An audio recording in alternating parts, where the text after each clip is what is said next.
সিকিমে আবারও প্রাকৃতিক বিপর্যয়, বিভিন্ন স্থানে ব্যাপক ভূমিধস। সিকিমে আবারও প্রাকৃতিক বিপর্যয়। উত্তর সিকিমের লাচেন চুংথাং রোডের মুন্সিথাং এবং লাচুং চুংথাং রোডের লেমাও বব এলাকায় ব্যাপক ভূমিধসের ঘটনা ঘটেছে। উত্তর সিকিমের বিরাট এলাকা জুড়ে ক্রমাগত বৃষ্টি হয়ে চলেছে। চুংথাং পর্যন্ত রাস্তা এখনও খোলা, তবে প্রবল বৃষ্টির জন্য রাতে গাড়ি চলাচল সম্ভব হচ্ছে না। এদিকে এই ঘটনার প্রেক্ষিতে শুক্রবার উত্তর সিকিমে যাওয়ার কোনো অনুমতি দেওয়া হয়নি পর্যটকদের। আগে থেকে ইস্যু করা পারমিটও বাতিল করা হয়েছে। পর্যটকদের এই বিষয়ে জানিয়ে দেওয়ার জন্য ট্যুর অপারেটরদের নির্দেশ দিয়েছে প্রশাসন। মাঙ্গানের জেলা শাসক অনন্ত জৈন জানিয়েছেন, চুংথাং থেকে গ্যাংটকের রাস্তা খোলা থাকায় যারা বৃহস্পতিবার পর্যন্ত লাচুং বা লাচেন গিয়েছেন তারা গ্যাংটক ফিরে আসতে পারবেন। যুদ্ধকালীন তৎপরতায় রাস্তা মেরামতির কাজ চলছে। বিকল্প রাস্তা তৈরির কাজও শুরু হয়েছে। বিকল্প রাস্তা ধরে শুক্রবারের মধ্যেই আটকে পড়া পর্যটকদের ফিরিয়ে আনা সম্ভব হবে বলে আশা করা হচ্ছে। ভারতীয় আবহাওয়া দপ্তর আগামী দুদিন সেখানে অতি ভারী বৃষ্টির লাল সতর্কতা জারি করেছে। अब चान्सेस छ भनेर चाहिँ हैन त भोलि मात्रै हराउनु पर्छ।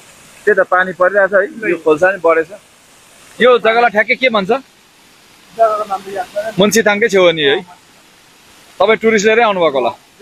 लाचुङ जानु भएको? र विशेष गरी लाचुङ अनि ग्याङटोक फर्कने गाडीहरुको अहिले भर्खर यो मुन्सीथाङदेखि नजदिकमा यो जग्गामा अविरल वर्षाको कारणले गर्दाखेरि बाटो भर्खरै अवरुद्ध भएको छ। यो तपाईहरुलाई लेटेस्ट अपडेट। जति पनि यो बाटोमा हुनुहुन्छ तपाईहरुले समयमै आफ्नो डाइभर्सन लिनु होला।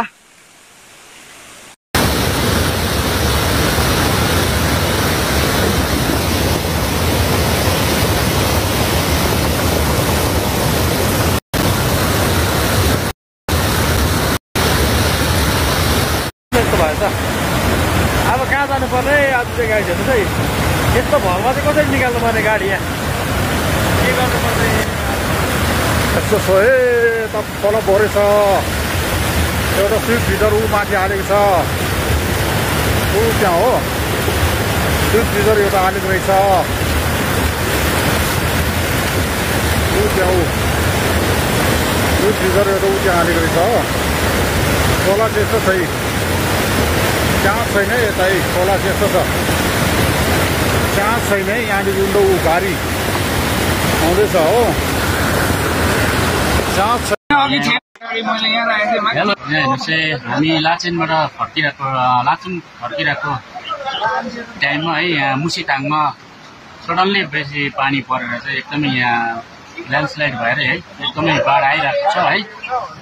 र यो घरलाई पनि अलिक ड्यामेज पुर्यायो। खुल्ला थिएन त बाटो। एउटा गाडी छ,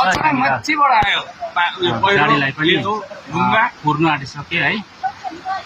र यहाँ चाहिँ ड्राइभर अनि टुरिस्टहरू जति पनि हुन्छ है, यहाँ चाहिँ एकदमै भइरहेको छ है।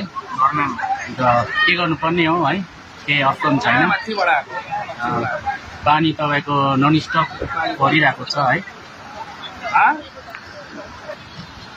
र गाडीहरू चाहिँ हाम्रो यहाँ थियो है।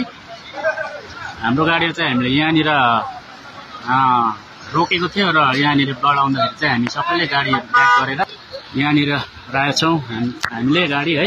यो राजेश भाइको गाडी हो। र गाडीहरू हामीले एकदम रिभर्समा चाहिँ फुल स्पिडमा हामीले चाहिँ ब्याक गरिकन चाहिँ साइड गरेको हो। र यहाँ हेर्नु सक्नुहुन्छ तपाईँहरू एकदमै